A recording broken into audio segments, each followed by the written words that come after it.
창세기 43장 1절에서 15절 한 절씩 교독하겠습니다. 그 땅에 기근이 심하고 그들이 애굽에서 가져온 곡식을 다 먹음에 그 아버지가 그들에게 이르되 다시 가서 우리를 위하여 양식을 조금 사오라. 유다가 아버지에게 말하여 이르되 그 사람이 우리에게 엄히 경고하여 이르되 너희 아우가 너희와 함께 오지 아니하면 너희가 내 얼굴을 보지 못하리라 하였으니 아버지께서 우리 아우를 우리와 함께 보내시면 우리가 내려가서 아버지를 위하여 양식을 사려니와 아버지께서 만일 그를 보내지 아니하시면 우리는 내려가지 아니하리니 그 사람이 우리에게 말하기를 너희의 아우가 너희와 함께 오지 아니하면 너희가 내 얼굴을 보지 못하리라 하였음이니이다. 이스라엘이 이르되 너희가 어찌하여 너희에게 또 다른 아우가 있다고 그 사람에게 말하여 나를 괴롭게 하였느냐. 그들이 이르되 그 사람이 우리와 우리의 친족에 대하여 자세히 질문하여 이르기를 너희 아버지가 아직 살아계시느냐 너희에게 아우가 있느냐 하기로 그 묻는 말에 따라 그에게 대답한 것이니 그가 너희의 아우를 데리고 내려오라 할 줄을 우리가 어찌 알았으리이까. 유다가 그의 아버지 이스라엘에게 이르되 저 아이를 나와 함께 보내시면 우리가 곧 가리니 그러면 우리와 아버지와 우리 어린 아이들이 다 살고 죽지 아니하리이다. 내가 그를 위하여 담보가 되오리니 아버지께서 내 손에서 그를 찾으소서. 내가 만일 그를 아버지께 데려다가 아버지 앞에 두지 아니하면 내가 영원히 죄를 지리이다. 우리가 지체하지 아니하였더라면 벌써 2번 갔다 왔으리이다. 그들의 아버지 이스라엘이 그들에게 이르되 그러할진대 이렇게 하라. 너희는 이 땅의 아름다운 소산을 그릇에 담아 가지고 내려가서 그 사람에게 예물로 드릴지니 곧 유향 조금과 꿀 조금과 향품과 몰약과 유향나무 열매와 감복숭아이니라. 너희 손에 갑질의 돈을 가지고 너희 자루 아기의 도로 넣어져 있던 그 돈을 다시 가지고 가라. 혹 잘못이 있을까 두렵도다. 내 아우도 데리고 떠나 다시 그 사람에게로 가라. 전능하신 하나님께서 그 사람 앞에서 너희에게 은혜를 베푸사 그 사람으로 너희 다른 형제와 베냐민을 돌려보내게 하시기를 원하노라. 내가 자식을 잃게 되면 이르리로다. 같이 읽겠습니다. 그 형제들이 예물을 마련하고 갑절의 돈을 자기들의 손에 가지고 베냐민을 데리고 애굽에서 내려가서 요셉 앞에 서니라. 아멘. 한 번 더 기도하겠습니다. 사랑의 하나님, 지난 한 주간도 하나님의 은혜 가운데 저희들을 지켜보아여 주시고 오늘도 이렇게 거룩한 주일 하나님 비록 가정에서 삶의 현장에서 하나님 영상으로 하나님 앞에 예배드립니다. 하나님 저희들의 중심을 보시는 하나님 저희들의 중심이 영과 진리로 하나님 앞에 예배드리고자 하나님 앞에 모였사오니 하나님 저희들의 예배를 기뻐 받아주시고 하늘문을 여시고 축복하여 주시옵소서. 하나님 말씀을 들고 단위에 섰습니다. 성령 하나님께서 함께하여 주사 하나님의 말씀만 선포하게 하여 주시고 우리 성도님들은 그 하나님의 말씀만 생각나게 하여 주시고 그 말씀 붙잡고 또 한 주간도 승리하며 살아갈 수 있도록 인도하여 주시옵소서. 모든 것 주님께 맡겨드리오며 예수님의 이름으로 기도드리옵나이다. 아멘. 할렐루야. 한 주간도 어떻게 평안하셨습니까? 우리가 고난을 당하고요, 어려운 일을 당해도요, 하나님은 우리와 함께 하십니다. 인생의 모든 것이요, 다 하나님께 달려있지 환경에 달려있는 것은 아닙니다. 그렇기 때문에 우리가 힘들고 어려운 상황에 있어도요, 지난 시간에 말씀드린 것처럼요, 하나님이 함께 하시면 또 하나님 앞에 의로울 때 또한 하나님 앞에 은혜를 구하면 하나님이 우리를 형통하게 해주심을 기억하시기 바랍니다. 그리고 그렇게 살아가는 저와 여러분이 되길 주님의 이름으로 부탁드리겠습니다. 하나님께서요 우리를 사랑하시고요 우리와 함께 하시는데요 그냥 우리를 그냥 내버려 두지는 않으셔요. 하나님은요 우리가 영적으로 성숙해 가기를 원하고 계십니다. 그래서요 하나님은요 우리가 처해 있는 이 상황을요 하나님의 뜻을 펼쳐가는 무대로 사용을 하십니다. 그래서요, 우리가 당하는 상황, 환경 가운데 하나님은요, 우리를 성숙하게 만들어 가십니다. 하나님께서 오늘 우리를 어떻게 성숙하게 하시는지 오늘 말씀을 통해서 좀 살펴보기를 원합니다. 오늘 본문의 내용을 좀 살펴보기 전에 그 앞에 좀 배경과 상황을 좀 먼저 이야기를 하고 말씀을 나누고자 합니다. 하나님께서요, 하나님의 일을 이루시기 위해서요, 하나님의 뜻을 이루시기 위해서요, 애굽의 바로 왕에게요, 꿈으로 하나님의 일을 보여주십니다. 그리고 그 꿈을 애굽의 노예로 팔려갔던 요셉이요, 그 꿈을 해석을 하게 돼요. 그래서 그 모든 이제 그 꿈의 내용은 7년 풍년과 7년 흉년에 대한 꿈인데, 이것을 지도할 지도자로 애굽의 총리로 요셉이 국무총리가 됩니다. 그래서 요셉이요, 7년의 풍년 동안에 모든 곡식을 다 모아들이고 7년 흉년을 대비하게 됩니다. 그래서 애굽 땅만이 아니라 온 땅에 기근이 있을 때에 가나안 땅에도요, 기근이 임하게 됩니다. 그래서 야곱은요, 아들들을 곡식을 사오라고 애굽으로 보내게 됩니다. 곡식을 사러 온 형제들을 이제 만나게 되죠, 요셉이요. 그래서 가족의 소식을 듣게 되고, 요셉은요, 형들을 정탐꾼으로 모함을 해서요, 3일 동안 그들을 가두게 됩니다. 그런데 3일 동안 가두고 한 사람만 집에 갔다 와라 라고 할 수가 없어서 가족을 다 풀어주면서 가족의 생계와 또 친동생을 만나고 싶어서 곡식을 다 보내는데 시므온 한 사람만 옥에 가두게 됩니다. 형들은요, 곡식을 가지고 집으로 가는 도중에 곡식을 사려고 가져갔던 돈이 다시 담겨져 있는 것을 발견을 하고 놀라게 됩니다. 근데 애굽으로는 돌아가지 아니하고 가족들의 생계를 위해서 그냥 집으로 돌아가게 되죠. 그래서 집에 도착하자 야곱에게 이 모든 정황을 다 이야기를 합니다.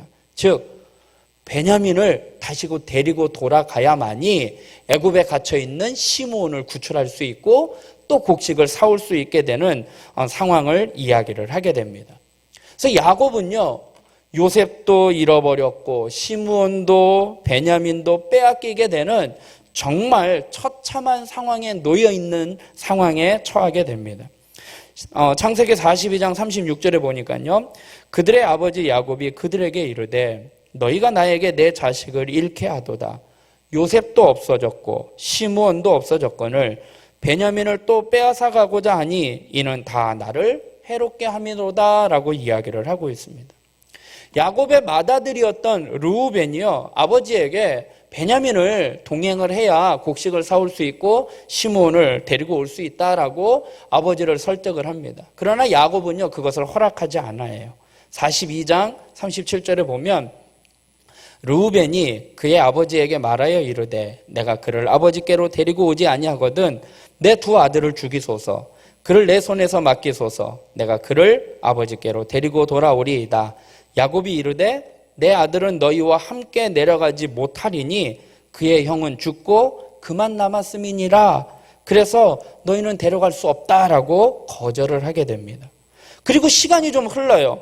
흐르고 난 다음에 그 땅에 기근이 더 심하게 되고 전에 사왔던 곡식이 다 떨어져 가는 상황에 야곱은요, 다시 아들들에게 애굽에 가서 다시 곡식을 사올 것을 요구합니다. 그게 오늘 본문 1절의 말씀이에요. 그 땅에 기근이 심하고 그들이 애굽에서 가져온 곡식을 다 먹음에 그 아버지가 그들에게 이르되 다시 가서 우리를 위하여 양식을 조금 사오라라고 부탁을 합니다. 야곱은요, 곡식을 다시 사러 가려면 자기의 베냐민 아들을 보내야만이 곡식을 사올 수 있는 상황을 알고 있어요. 그런데 베냐민은 내줄 수는 없는 상황이에요. 그리고 형들은요, 베냐민과 함께 가야만이 곡식을 살 수 있는 상황인데 아버지가 그것을 허락하지 않으니까 애굽으로 갈 수 없는 상황입니다. 이러지도 못하고 저러지도 못하는 상황이에요. 오늘 본문 4절부터 보니까요, 아버지가 우리 아우를 우리와 함께 보내시면 우리가 내려가서 아버지를 위하여 양식을 사려니와 아버지께서 만일 그를 보내지 아니하시면 우리는 내려가지 아니하리니 그 사람이 우리에게 말하기를 너희의 아우가 너희와 함께 오지 아니하면 너희가 내 얼굴을 보지 못하리라 하였음이니이다. 이스라엘이 이르되 너희가 어찌하여 너희에게 또 다른 아우가 있다고 그 사람에게 말하여 나를 괴롭게 하느냐라고 이야기를 하고 있습니다. 이러한 어쩔 수 없는, 지금 이러지도 못하고 저러지도 못하는 상황 가운데 하나님께서 어떻게 역사하시는지, 그리고 이런 상황 가운데서 어떻게 그들을 성숙시켜 가시는지 오늘 말씀을 통해서 좀 살펴보기를 원합니다. 첫 번째로 생각해 볼 것은요, 야곱의 집착이에요. 가나안 땅에요, 기근이 심해집니다. 이스라엘, 야곱의 가정에는요, 먹을 것이 점점 떨어져 가고 있습니다. 지난번 아들들이 이집트에서, 애굽에서 가져온 곡식이 거의 없어져서 가족의 생계가 지금 위협받고 있는 상황입니다. 그런데요, 아들을 다시 애굽으로 보내서 곡식을 사오게 하고는 싶었지만 그러려면 자기가 사랑하는 베냐민을 동행해야 하는, 그래서 그들의 아들의 요구에 대해서 강요할 수는 없는 상황이에요. 베냐민을 내줘야지 되는데 내줄 수는 없고, 그렇다고 아들들한테 가서 곡식을 사오라고 강요할 수 없는 상황입니다. 그러니까 야곱은요, 참 이기적이에요. 자식들이 곡식이 없어서 굶어 죽어가는 상황인데요, 베냐민을 내줄 수가 없는 거예요. 그리고요, 자신의 아들 시므온은요, 지금 애굽에 갇혀 있는 상황이에요. 그런데요, 그러한 상황에서요, 아들을 내주지를 않고 있다라는 것입니다. 야곱이요, 베냐민에게 집착하는 동안에요, 그들은요, 2번이나 애굽에 갔다 올 수 있을 정도의 시간이 지체되고 있음을 성경은 말씀을 하고 있습니다. 43장 10절에 보니까 우리가 지체하지 아니하였더라면 벌써 2번 갔다 왔으리이다 라고 이야기를 하고 있습니다. 참으로 곤란한 상황입니다. 지난주 요셉에 대해서 말씀을 나눴는데요, 요셉은요, 모든 상황과 환경 가운데요, 하나님이 그와 함께 하셨어요. 즉 그는요, 하나님과 교제했던 사람입니다. 그리고 하나님을 의지했던 사람이었어요. 그래서 요셉은요, 비록 자신의 신분이 노예이고 자신이 처한 상황은 억울하게 누명을 쓴 가운데 옥에 있었지만 그는 형통한 삶을 살았어요. 그런데 야곱은요, 아직도 하나님을 의지하지 못하고 하나님 앞에 전적으로 맡기지 못하고 있는 상황입니다. 자기가 지금까지 그렇게 살아왔던 것처럼요, 자신이 사랑하는 것 놓지 못하고 움켜잡고 있다라는 것입니다. 야곱에게는요, 4명의 아내가 있었어요. 4명의 아내 가운데 그가 진정으로 사랑했던 아내는 라헬이었습니다. 이 라헬에게서 2 아들이 낳았는데 그 2 아들이 요셉과 베냐민이었습니다. 야곱은요, 요셉에 대해서 다른 형제들과 좀 특별하게, 각별하게 사랑을 베풀었어요. 편애를 했어요. 그래서 그 11번째 아들인데 그에게 채색 옷을 주었습니다. 그러니까 채색 옷을 주었다라는 것은 그냥 좋은 옷 한 벌 더 줬다라는 게 아니라 그를 장자로 생각한다라는 의미로 채색 옷을 주었다라는 것입니다. 그렇게 해서 형들의 시기를 받아서 요셉과 이별하게 되는 그런 어려움을 겪게 됩니다. 그런 대가를 치렀음에도 불구하고요, 야곱은 편애를 고치지 않고 그 야곱은 요셉 대신에 그의 동생 베냐민에게 집착을 하고 있는 것입니다. 우리가 살아가면서요, 야곱과 같이 끊임없이 무엇인가를 붙잡고 집착하며 살아갈 때가 있습니다. 야곱은요, 자식에 대한 집착 때문에요, 하나님이 안 보였어요. 그래서 우리도요, 내가 집착하고 붙잡고 있는 것, 이거를 포기하고 내려놔야 하나님이 보임을 기억하시기 바랍니다. 그래야 우리는 자유함을 누릴 수 있어요.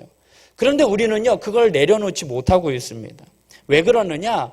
오늘 야곱은요, 베냐민을 내놓으면요, 죽을 것 같은 거예요. 자신이 죽을 것 같은 거예요. 왜냐? 42장 38절에 보니까 야곱이 이르되 내 아들은 너희와 함께 내려가지 못하리니 그의 형은 죽고 그만 남았음이니라. 만일 너희가 가는 길에 재난이 그에게 미치면 너희가 내 흰 머리를 슬퍼하며 스올로 내려가게 함이 되리라. 내가 수올, 지옥으로 내려가게 된다. 내가 이제 죽을 것 같다라는 것입니다. 그러니까 자기가 잡고 있는 거를 내려놓으면 죽을 것 같다라는 거예요. 누구나 자신에게 있어서 가장 소중한 것을요, 잃어버리게 되는 상황이 닥치게 되면은요, 우리는 당황하고 또한 두려움에 빠지게 됩니다. 그러할 때요, 우리는요, 마음을 좀 비우고 하나님의 뜻에 모든 것을 맡기는 결단을 내려야 하는 것입니다. 왜냐? 사실 우리가요, 아무리 노력을 하여도요, 우리에게 주어진 상황을요, 바꿀 수는 없어요. 바꾸어 보려고 애를 쓰고 노력을 해보지만 그건 어리석고요, 무모한 일이라는 것입니다. 그렇게 해서요, 우리의 마음에 평안을 얻을 수가 없습니다. 이러할 때 우리가 할 수 있는 게 무엇이냐?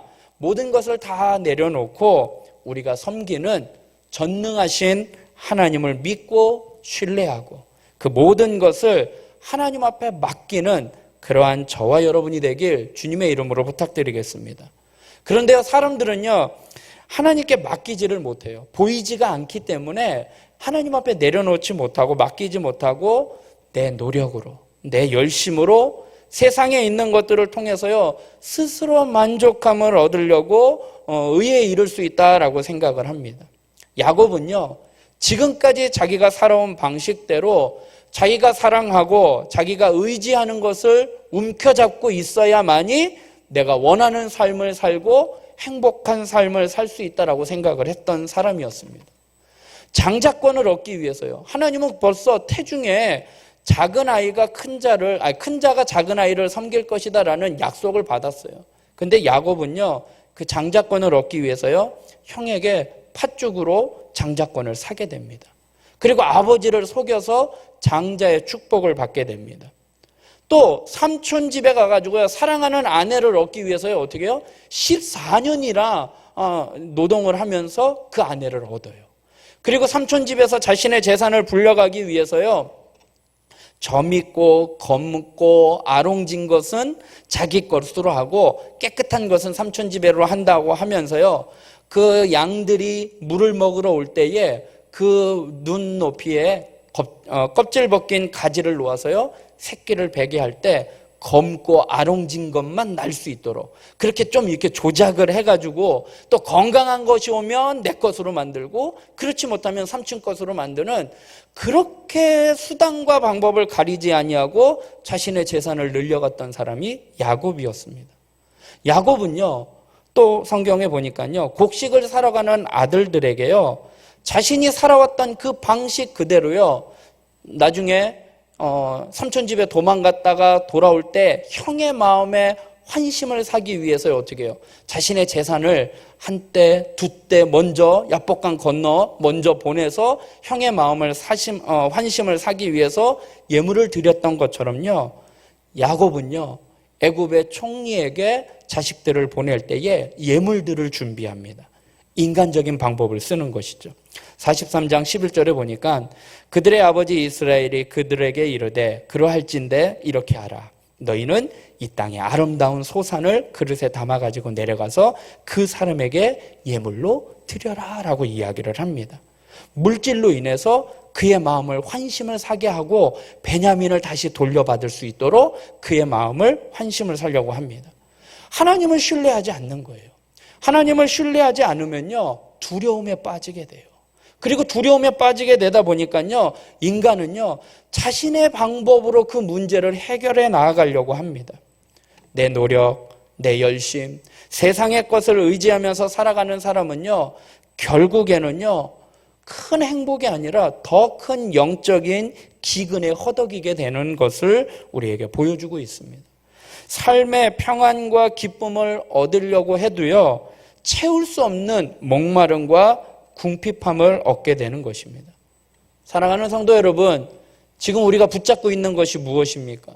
내가 붙들고 있는 것, 내가 이것은 잃어버리면 내 인생이 망할 것 같은 그러한 그 무엇인가 있는 것, 그것을 내려놓으면 인생이 끝날 것 같은 두려움에 빠지고 있습니까?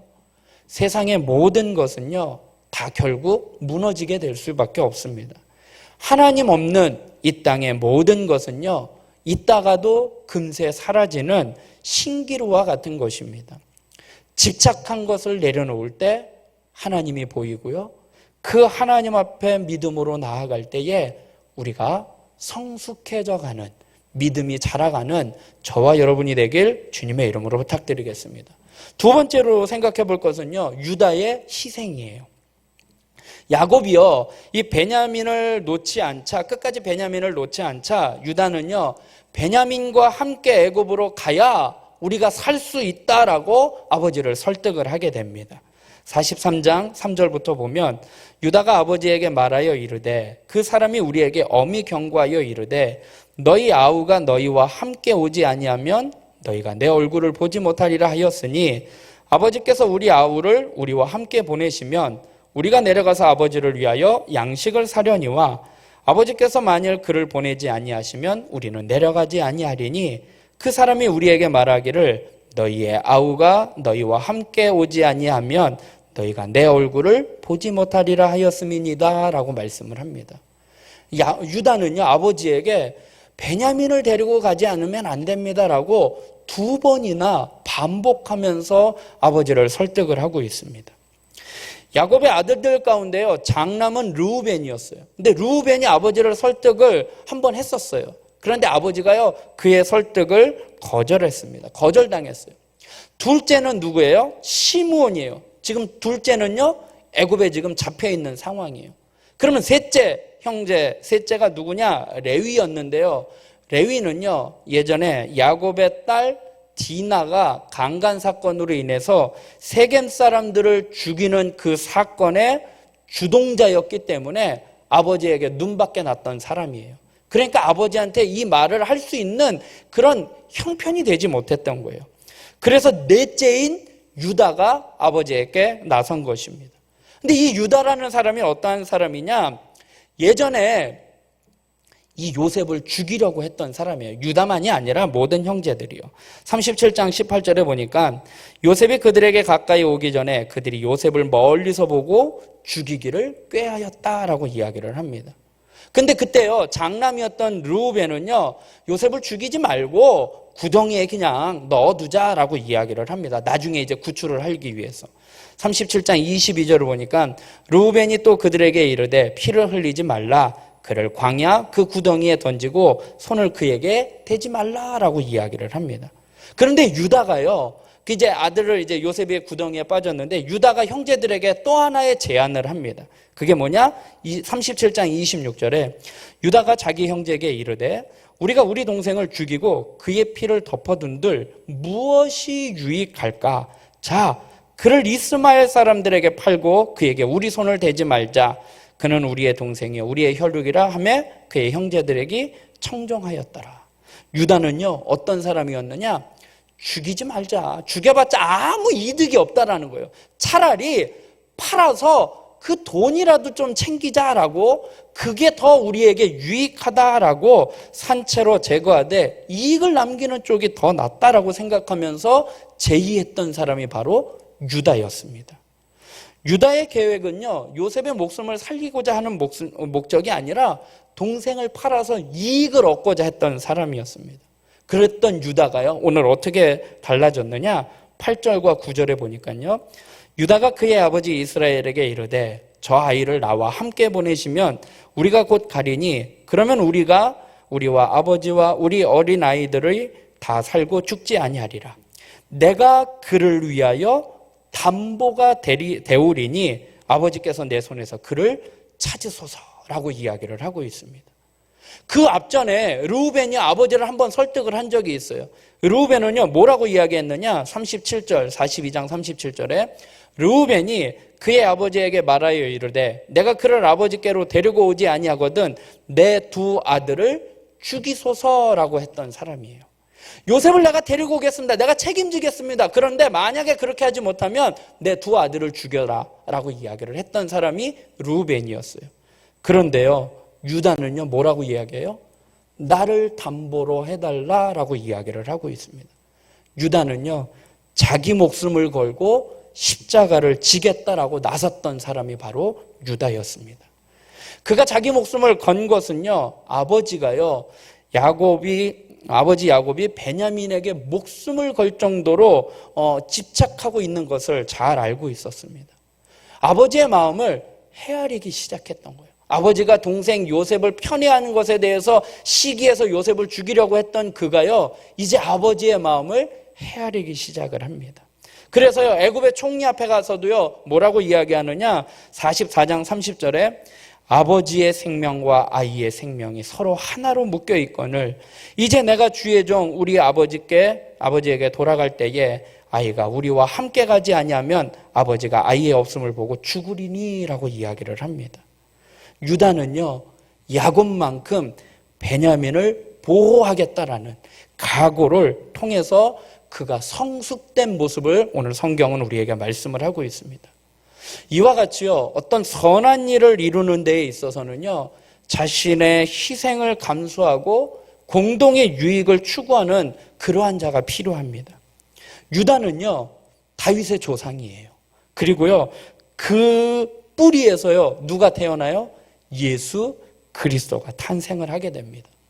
가족을 구하기 위한 그의 자발적인 희생에서요, 온 인류를 구하기 위해서 십자가의 희생을 당하신 예수 그리스도가 그 유다의 자손에서 탄생하게 됨을 기억하시기 바랍니다. 사랑하는 성도 여러분, 여기서 잠깐 성경 퀴즈입니다. 야곱의 장남은 누군지 아십니까? 육신의 장남? 첫째, 르우벤입니다. 그런데 야곱의 영적인 장자가 있어요. 영적인 장자가 누군지 아세요? 요셉이에요.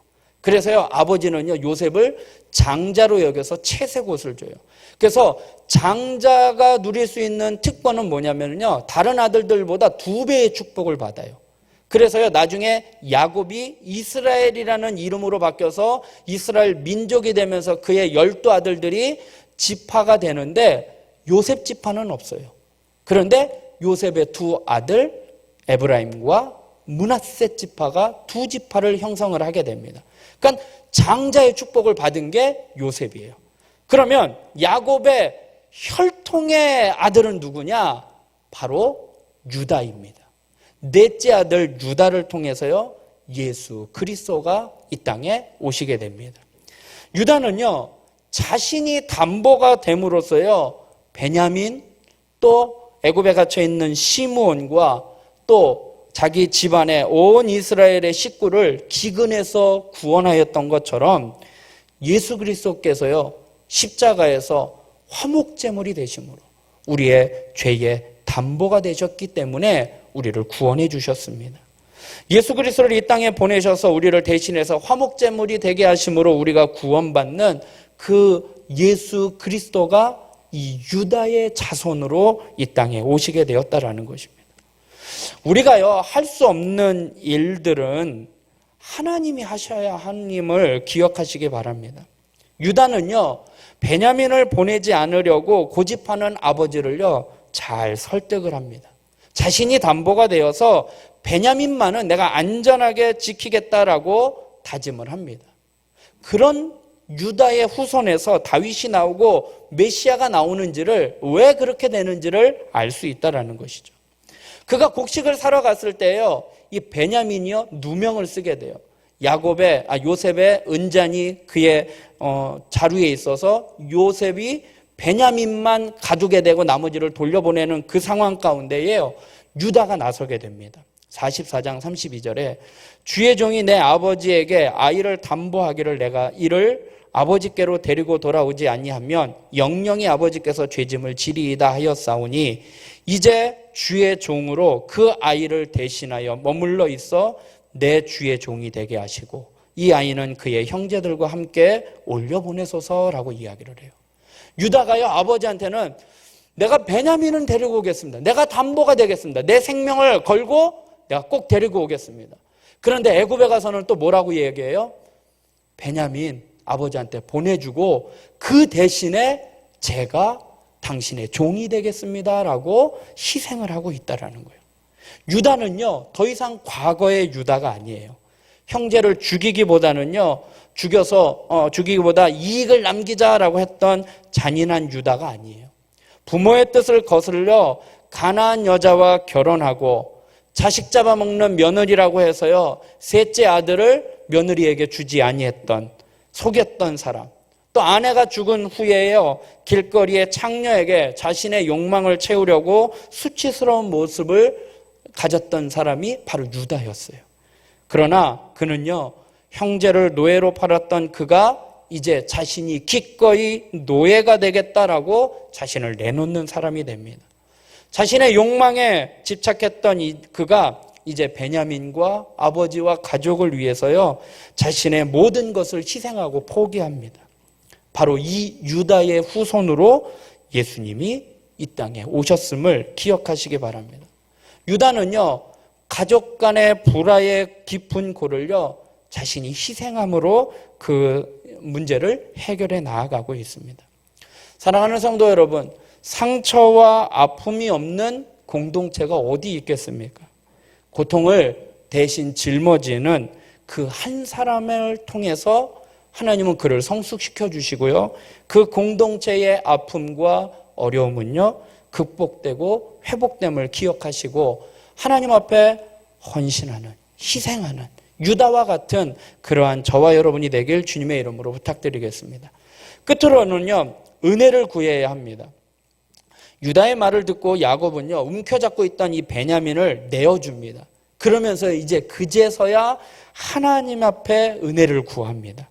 14절의 말씀을 보면 전능하신 하나님께서 그 사람 앞에서 너희에게 은혜를 베푸사 그 사람으로 너희 다른 형제와 베냐민을 돌려보내게 하시기를 원하노라 라고 이야기를 합니다. 야곱의 고백에서요, 하나님 앞에서 자신의 뜻을 포기하고 하나님의 뜻에 모든 것을 맡긴다라는 것을 의미하고 있습니다. 자신의 힘으로는 아무것도 할 수 없음을, 오직 하나님만이 유일한 해결 책임을 그는 이제 깨닫고 하나님의 은혜를 구하고 있습니다. 사랑하는 성도 여러분, 우리가 위기를 당할 때에요, 우리의 능력으로는요, 버틸 수 없다라는 생각이 들 때가 있어요. 우리의 힘으로는 할 수 없는 상황이 있어요. 바꿀 수가 없어요. 그럴 때 우리는요, 빨리 하나님의 손에 모든 것을 맡겨드리는 결단이 필요한 거예요. 예수님께서도요, 마태복음 6장에 너희 중에 누가 염려함으로 그 키를 한 자라도 더 할 수 있겠느냐라고 말씀하시면서요, 염려하지 말고 하나님 앞에 맡길 것에 대해서 이야기를 하고 계십니다. 우리의 모든 일의 결정권은요, 하나님의 손에 달려 있어요. 사실 위기를 만났을 때에 인간이 할 수 있는 것은요, 극히 미약한 것이에요. 우리가 할 수 있는 것은 있지만 그것으로 어떻게 할 수가 없어요. 조금은 좀 영향력은 미칠 수는 있겠지만 모든 것이요, 하나님의 손에 달려 있음을 기억하시기 바랍니다. 과학기술이 발달한 오늘날에는요, 오늘 성경에 나와 있는 이 기근을 만날 때에요, 보다 쉽게 극복할 수 있을 것입니다. 물질적으로 풍요로운 삶을 살아가고 있는 게 오늘날 우리의 현실입니다. 하지만 돌이켜서 보면은요, 오늘날 우리가 살아가는 이 시대는요, 영적으로 너무나 힘든 기근 가운데 있는 상황이 지금 오늘날의 현실이 아닌가라는 생각이 듭니다. 물질 만능주의, 과학 만능주의에 사로잡힌 오늘날 이 시대의 사람들은요, 영적으로, 정신적으로 점점 피폐해져 가고 황폐해져 가고 있는 세대에 지금 우리가 살아가고 있습니다. 더욱 문제가 되는 것은 뭐냐? 사람들이요, 육적인 기근에 대해서는요, 그 대책을 마련을 해요. 그런데요, 영적인 기근에 대해서는요, 깨닫지도 못하고 그 대책을 마련할 생각조차 못하고 있다는 것입니다. 우리가 이런 영적 기근의 실상을 잘 파악하고 극복해야지 되는데, 그 극복할 수 있는 방법이 뭐냐? 하나밖에 없어요. 하나님의 은혜를 구하는 것밖에 없음을 기억하시기 바랍니다. 오늘 야곱은요, 자신이 움켜잡고 있었던 거 끝까지 버티고 있었던 거예요. 시므온은 애굽에 갇혀 있고 요셉은 잃었고 베냐민마저 내주면 나는 죽을 것 같은 그러한 상황 가운데 곡식이 떨어져 가족들이 다 죽게 되는 상황 가운데 그것을 포기하고 그는 어떻게 해요? 하나님의 은혜를 구하고 있습니다. 영적인 기근은요, 오직 하나님만이 해결해 주실 수 있습니다. 하나님의 말씀을 통해서, 또 그 말씀이 육신이 되신 예수 그리스도를 통해서만이 우리의 영적인 기근을 해결할 수 있고 풍요로운 삶을 살아갈 수 있음을 기억하시기 바랍니다. 사랑하는 성도 여러분, 상황과 환경에 어려움을 처했을 때 하나님은 그곳에서 우리가 성숙하기를 원하시는데, 그때 우리가 할 것은요, 하나님의 은혜를 구하는 저와 여러분이 되길 주님의 이름으로 부탁드리겠습니다. 말씀을 맺겠습니다. 고난은요, 인간을 강팍하게 만들기도 하지만 또 반대로 우리의 신앙에 성숙을 가져오기도 합니다. 한때 야심만만하게 인간의 방법으로 모든 문제를 해결하려고 했던, 다른 사람들보다는 자신의 것, 자기가 사랑하는 것을 포기하지 못하고 집착했던 야곱, 그가요, 하나님의 뜻에 모든 것을 맡기고 하나님의 은혜를 구하는 성숙한 모습으로 변해가고 있습니다. 또한 아버지의 편애로 형제 요셉을 시기하고 이익을 생각해서 그를 노예로 팔았던, 또한 아버지의 뜻을 거슬려서 가나안 여인과 결혼했던 그 유다가요, 아버지의 마음을 이해하게 되고요, 형제 베냐민을 사랑하고 그를 위해서 자신을 희생하는 성숙한 모습으로 변화되어 가고 있습니다. 사랑하는 성도 여러분, 하나님은요, 우리가요, 성숙하기를 원하셔요. 하나님은요, 우리가 처한 상황과 환경을 통해서요, 성숙하게 만들어 가십니다. 하나님의 은혜를 구할 때에요, 우리가 생각하지도 못한 놀라운 축복을 받게 됩니다. 모든 문제의 해결자는 하나님이십니다. 그에게 모든 것을 의뢰할 때에 놀라운 은혜와 축복이 있음을 기억하시기 바랍니다. 제가 카톡으로요, 격일마다 말씀 카드를 보내드립니다. 오늘 아침에 보내드렸던 말씀의 내용이 뭐냐? 잠언 3장 5절에서 6절의 말씀이에요. 너는 마음을 다하여 여호와를 신뢰하고 내 명철을 의지하지 말라. 너는 범사의 그를 인정하라. 그리하면 내 길을 지도하시리라. 하나님이 원하시는 것은요, 내 명철을 의지하는 것이 아니에요. 내가 집착하는 것, 내 힘으로 해보려고 하는 그러한 것들을 다 내려놓고 주님만을 전적으로 신뢰하고 인정하는 믿음입니다. 하나님은요, 야곱을 더 온전하게 하시려고, 또 유다를 통해서 예수 그리스도를 보내시려고 하는 그 놀라운 하나님의 그 광대한 그 섭리를 생각하면서 하나님은 우리의 상황과 환경 가운데 우리를 성숙시켜 가십니다. 이해할 수 없는 상황에 놓여 있어라도요, 하나님의 그 큰 그림을 신뢰하고 내려놓아야 할 것은 내려놓고 맡길 것은 맡기며 살아갈 때 하나님 우리의 길을 지도해 주심을 기억하시고 그렇게 살아가는 저와 여러분이 되길 주님의 이름으로 축원드리겠습니다. 기도하겠습니다. 사랑의 하나님, 주님 안에서 신앙이 자라가게 하여 주시옵소서. 인격이 성숙해지는 믿음의 자녀가 되게 하여 주시옵소서. 상황과 환경이 힘들고 어렵지만 하나님은 그 상황을 통해서 우리가 성숙되어 가기를 원하고 그렇게 역사하십니다. 어려울 때에 더욱 희생하고 서로 헌신하는 믿음의 공동체가 되게 하여 주시옵소서. 모든 것 주님께 맡겨드리오며 예수님의 이름으로 기도드리옵나이다.